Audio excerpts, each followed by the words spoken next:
So we've been talking about expected value and standard deviation. Expected value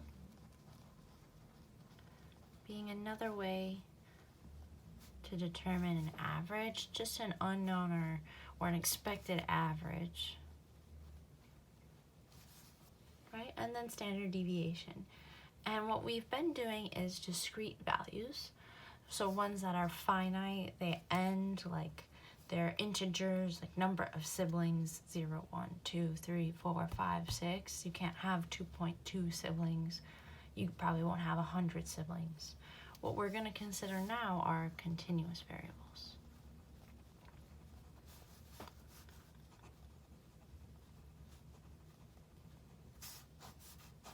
So we're going to deal with expected value or averages and standard deviations with continuous variables. So continuous variables are variables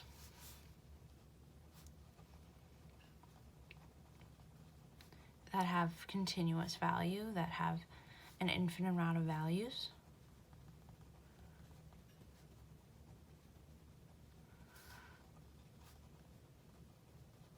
And usually we think of these as anything that could have like a decimal value. So you might think of like salary or weight, anything that can have a decimal value.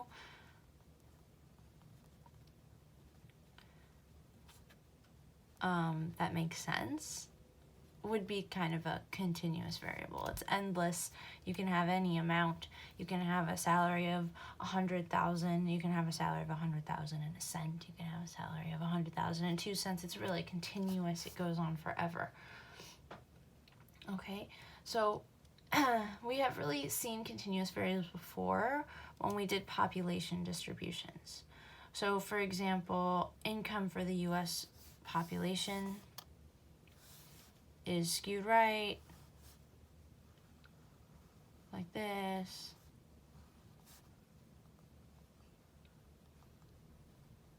With a center at about 50,000. All right. This salary, this is a continuous variable distribution.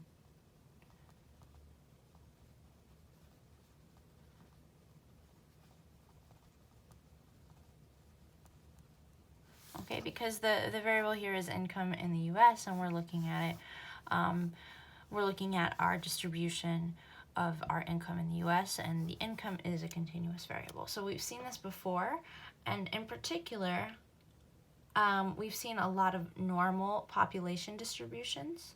So normal population distributions that we saw back in chapter 6 when we were doing z-scores and stuff.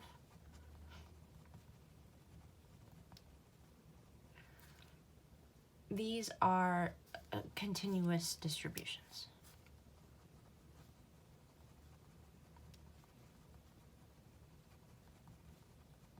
Or distributions of continuous variables.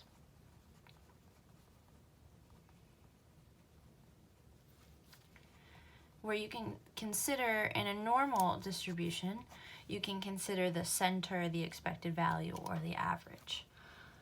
Okay, so we've seen it before, right? We've seen this before. We've seen like this. This is our normal distribution where like the average height of a woman, we did this a bunch, would be like 62 inches with a standard deviation of 2 inches. Oops. That's probably not 2 inches. I think it was 4 inches, but you get my drift here. Okay. So these are normal population distributions, and these distributions are actually for continuous variables.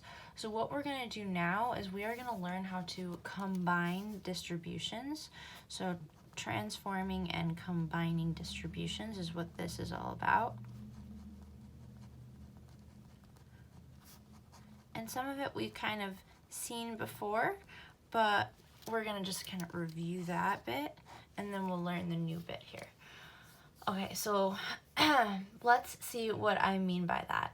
So we've actually seen it before where we've transformed distributions, but now we're going to be combining distributions, and it's really just another way to say comparing distributions, which we've seen before in hypothesis tests. So this might look familiar, but we'll see it in a more direct way. Okay, so let's see what I mean by that. Let's take a continuous variable like time. Okay, let's say the average time it takes to do stats work at home, like right now, is 120 minutes for the whole week. And it is normally distributed, approximately, with a standard deviation of 30 minutes. Okay, from this scenario, we can define the expected value to be 120 minutes, because that's what I would expect someone to take on their stats work, with a standard deviation of 30. Okay, and I can draw that distribution here.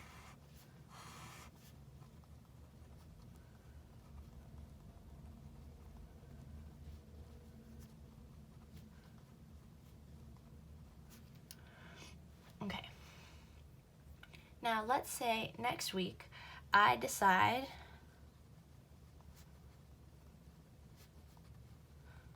to have homework take 30 minutes less. Actually, it's probably going to be 30 minutes more since we're starting our review for AP. But let's say it's 30 minutes less than usual. How does this change the distribution?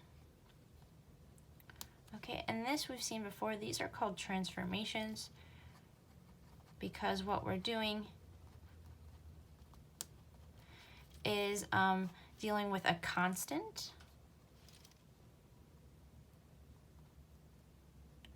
We are dealing with a constant change.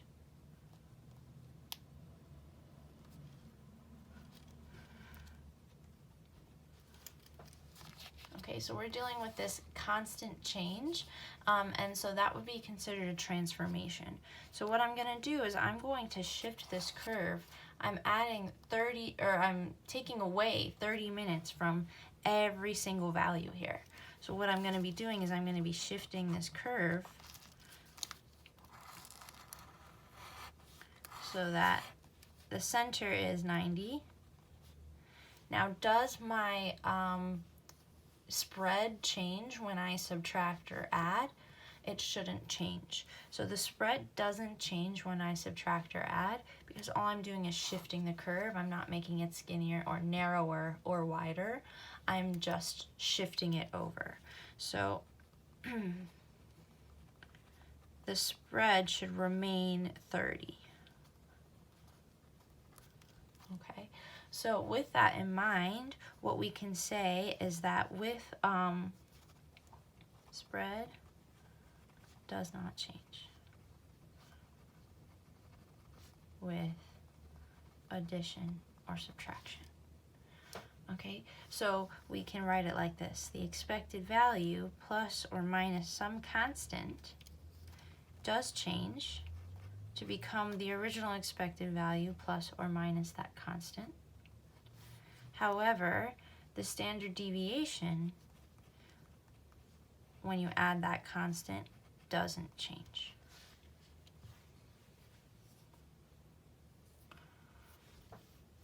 Okay, and this transformation thing we have seen before. I'm just kind of reviewing it so that we can prepare for the new stuff. Okay, next. Let's consider the same example of the time it takes for us to do stats work. Going back to the original of 120 plus 30.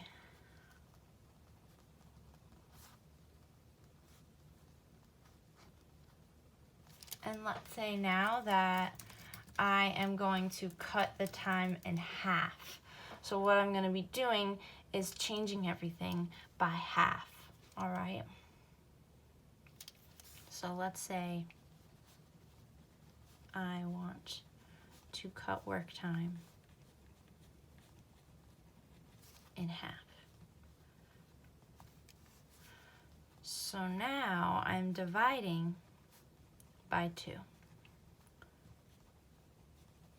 How does that affect the distribution?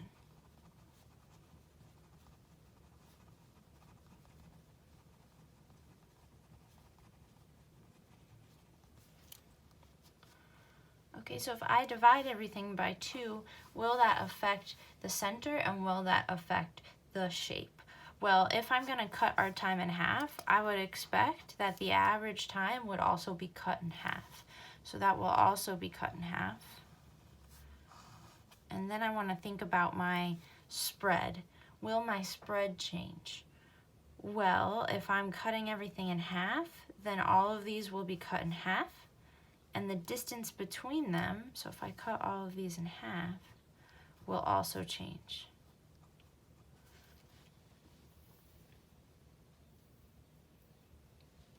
Okay, so it will also cut in half. So if this is 90 cut in half, that is 45. And notice that the spread is now 15 as opposed to here where it was 30. So even the spread is cut in half. Cut in half. So 150. So I'll just go by 15. Okay, so when you have some constant and you're multiplying or dividing, like technically this was dividing by 2, but you can also consider it multiplying by 1/2. Technically, if you are doing that to the variable, it does the exact same thing to the center, to the average. Okay, and the same for the standard deviation. It will multiply by the standard deviation. So the standard deviation, the spread does change when you're multiplying or dividing.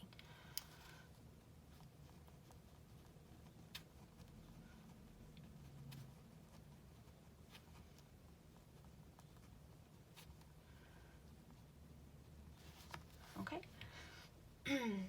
So this we've seen before. Addition and subtraction do not affect the spread, but multiplication and division affect everything.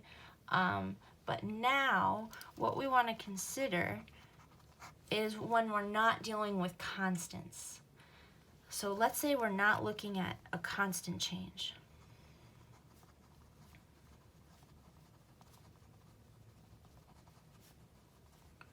Instead, I want to combine 2 variables that both have their own separate curve. It's not constant.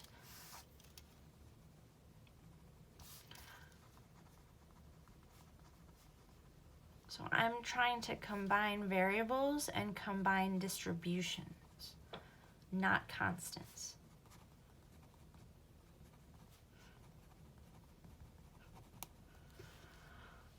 All right, so let's think about an example. Let's say, I don't know, history homework.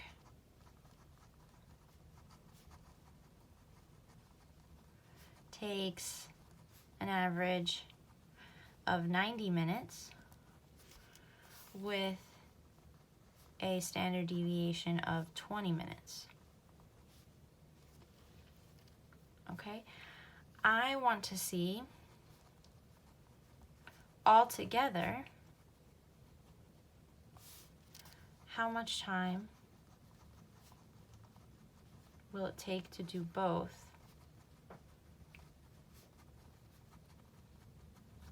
history and stats.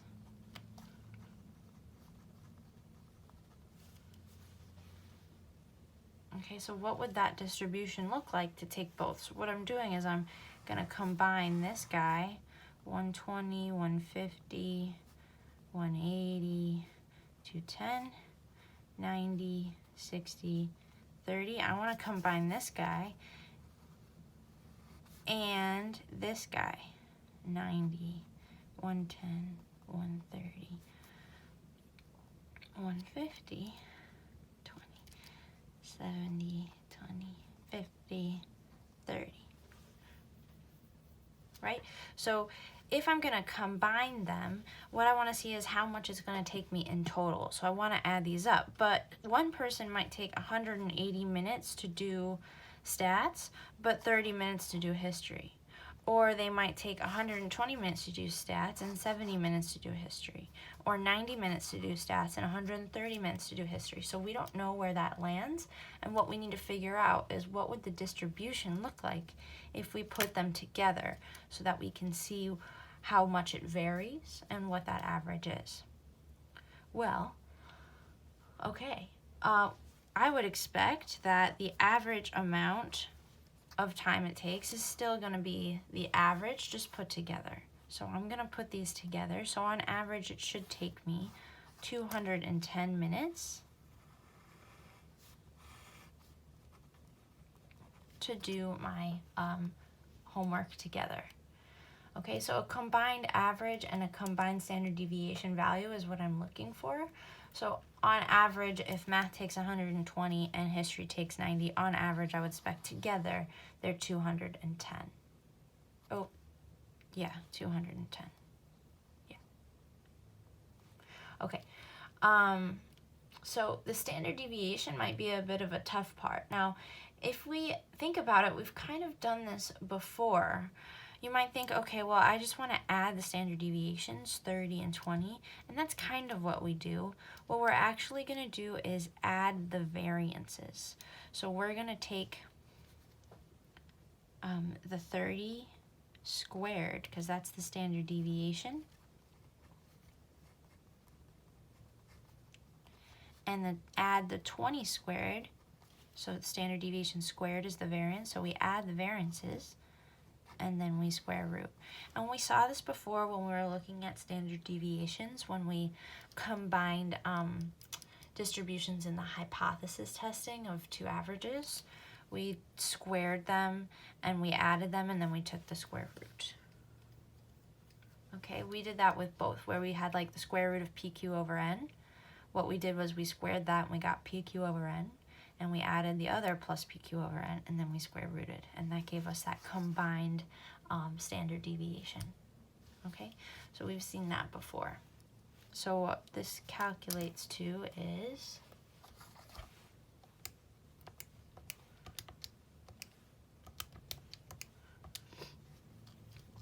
36.055. Okay, so I'm just going to do 36 for the sake of time, but we shouldn't really round. 246, 282, 318, 174, 138, 102. All right, so this is the combined distribution of stats plus history. Okay, so this represents stats, this represents history, and this is stats plus history. And so now I can see, okay, what is the probability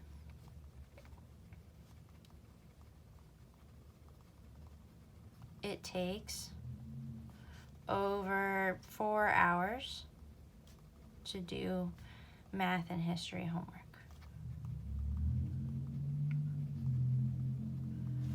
Okay, well, I know 4 hours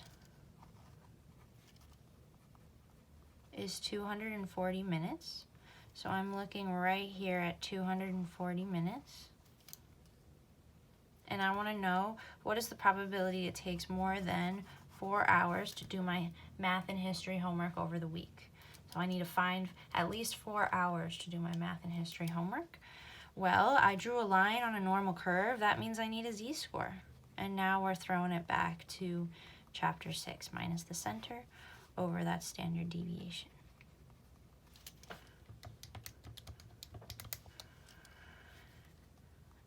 And then to go from z-score to percent, we normal CDF.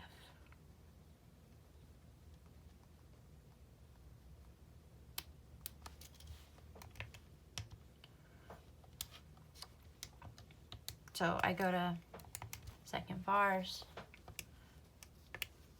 go to normal CDF, 0.832999.203. So there's a 20.3% chance that my math and history combined is going to take over 4 hours. All right, and so this is combining distributions. So we can combine them by adding, or we can compare them. And when I compare two different variables, like if I'm going to compare my height to Mr. Duncan's height, like he's 6'1" and I'm 5'7", so to compare them, I'm going to subtract. We have a 5-inch difference, not a 6-inch difference.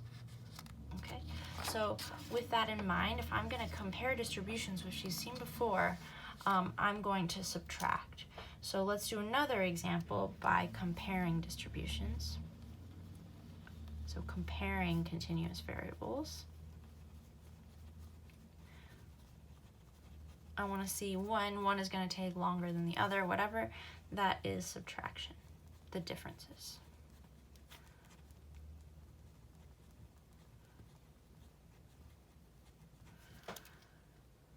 Okay, so I can ask, the question might be, what is the probability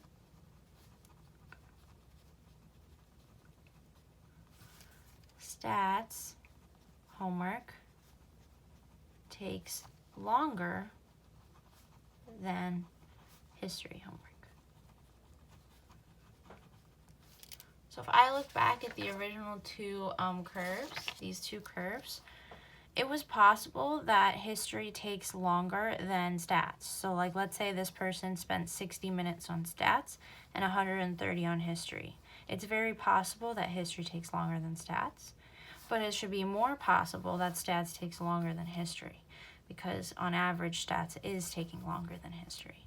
So we want to compare these two and create one distribution to look at the difference between the two.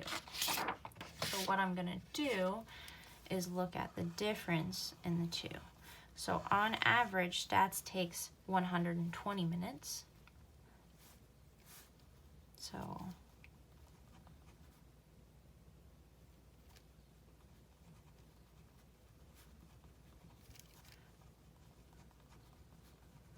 and for history, it's 90 minutes. So if I'm going to compare them and find their difference, I'll do stats minus history.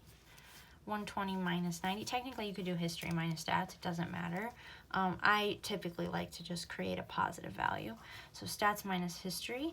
And then when I think about the standard deviation, well, my standard deviation shouldn't get smaller when I combine variables. It shouldn't be like less spread out when I combine two different variables. So actually, my standard deviation of one variable minus the other, oops, this should be y, is actually going to be the same as if I were adding them. My standard deviation, I'm just combining them. So when I combine, I'm looking at adding. So I'm still going to have the same standard deviation of 36.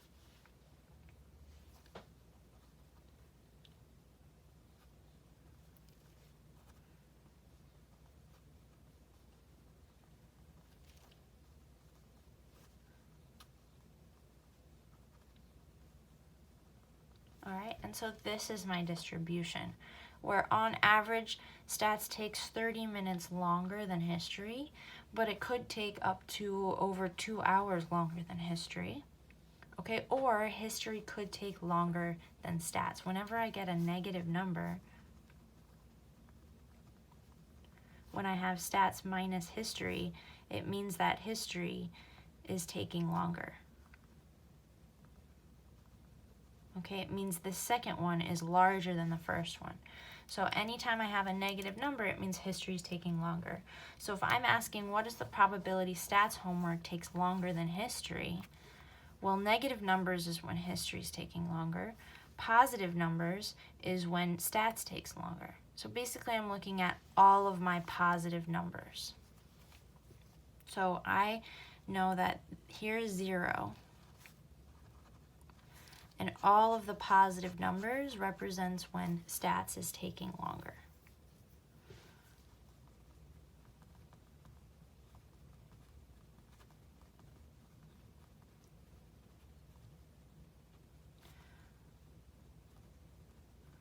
Okay, because if I was doing stats minus history, anytime stats is bigger than history, I'm going to have a positive number. So let's say stats takes longer than history and stats takes 91 minutes and history takes 90 minutes. That gives me positive 1. Okay, all the positive numbers are when stats takes longer. So what I'm going to actually be doing is finding where 0 is. How many standard deviations away from the mean 0 is. Oh, this is actually going to be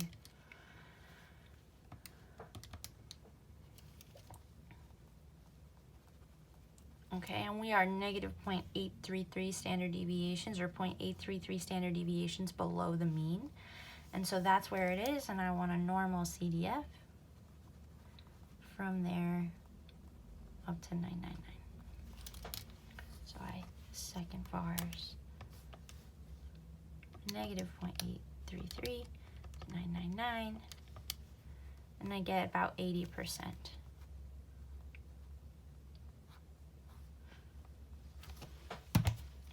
So 79.76%, about 80% of the time stats is going to take longer than history. All right. So what we're seeing here is that when you combine distributions, when you combine two different continuous variables, your standard deviations are going to add every time, and your centers are just going to add or subtract based off of what you're doing. Okay, so if you want to see the combined added version, you add those averages. If you want to compare them and look at their differences, you subtract those averages.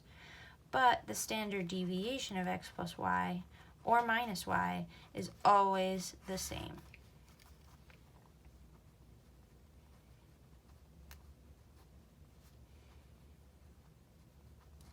It's taking the variance of each variable and then adding them and square rooting. It's always adding, there's never subtracting of standard deviations. Okay, you can also read this as the square root of the variance of x plus the variance of y. Okay, so I'm going to give you guys a chance to try on your own, and then I will have the answer key for the you try in the drive. Okay, so here's the you try. The amount of cereal that can be poured into a small bowl varies with a mean of 1.5 ounces and a standard deviation of 0.3 ounces. A large bowl holds a mean of 2.5 ounces with a standard deviation of 0.4 ounces. You pour one large and one small bowl. Okay, so the first thing is determine how much you expect, how much more cereal you expect to be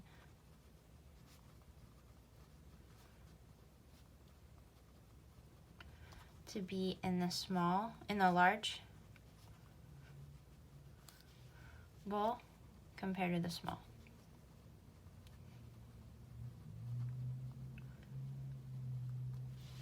And then what is the standard deviation of their difference?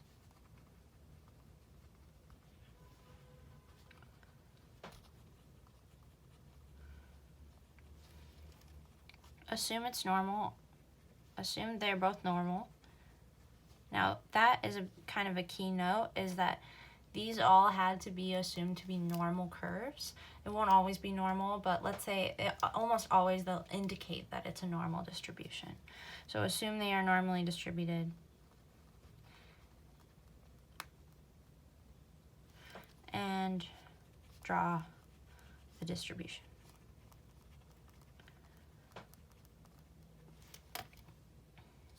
Okay, let's continue here.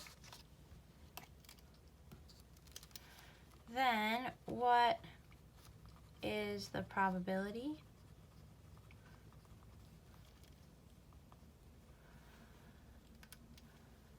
that the total poured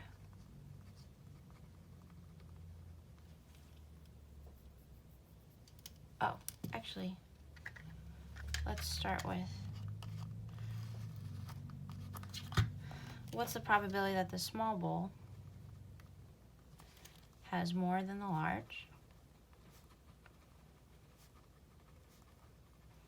And then what's the probability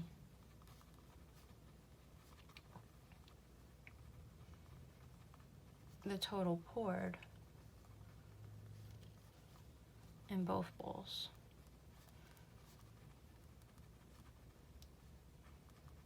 is over 4.5 ounces.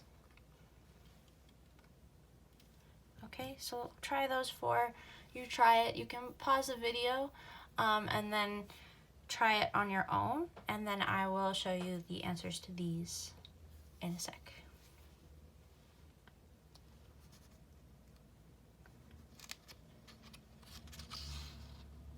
Okay, so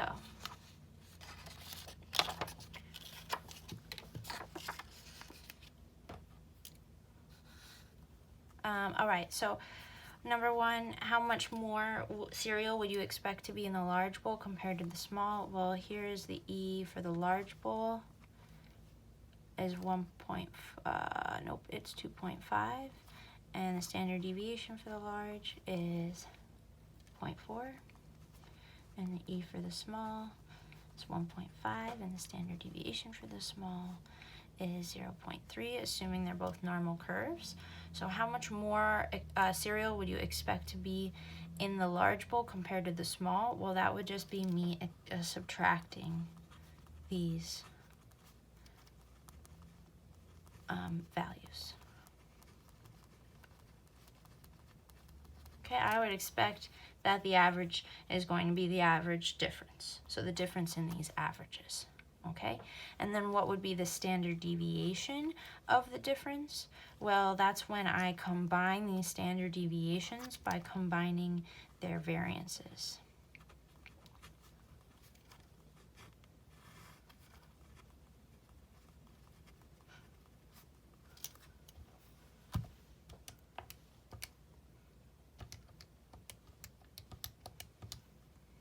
.5. Okay, and then I want to draw that distribution. So the distribution of large minus small has a center of 1, and then it goes up and down by 0.5.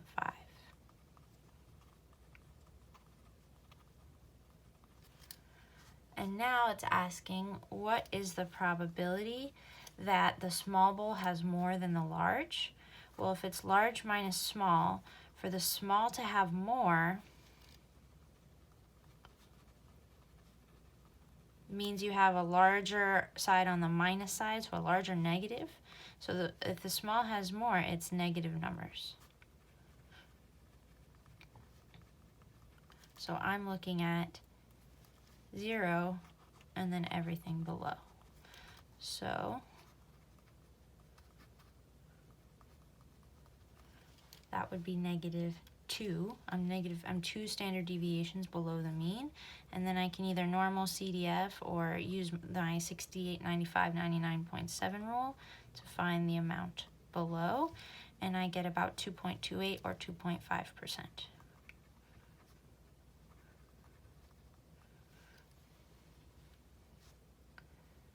Okay, And the last one, number 4, it's asking what is the probability the total poured in both bowls is over 4.5.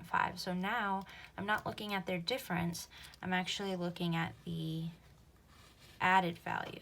So when I add them, the average is 4, okay, and my standard deviation should be the same. So I'm looking at what is the probability it's over 4.5. So that z-score is 1 standard deviation above the mean. So if I normal CDF, or if I use my 68, 95, 99.7 rule, I should get about 16%, or 15.8, I think it's 7% when you normal CDF it. All right, and that's everything. There is Khan Academy for you to practice, and there will be a worksheet for you to practice as well. And this is the very last chapter, and we'll just start doing some review of this and everything from the year when you're done with all of that. Okay, good luck, guys.